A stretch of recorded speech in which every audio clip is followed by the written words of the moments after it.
La théorie cinétique des gaz nous mène à deux phénomènes très connus, qui est la diffusion et l'effusion. La diffusion, c'est un processus par lequel une substance va se mélanger à une ou plusieurs autres substances grâce au mouvement des particules qui la constituent.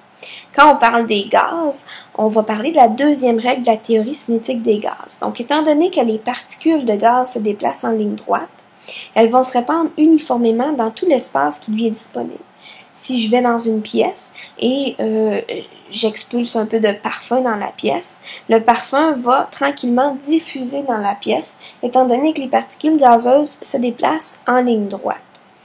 Plus la particule va être petite, plus elle va se déplacer rapidement lorsque j'ai la même énergie. Donc, étant donné que ma pièce va avoir la même température, si je distribue deux parfums différents, celui qui aura la particule la plus légère, la plus petite, va se diffuser beaucoup plus rapidement parce que sa vitesse va être plus grande, étant donné ma formule de mon énergie cinétique et que l'énergie est pareille.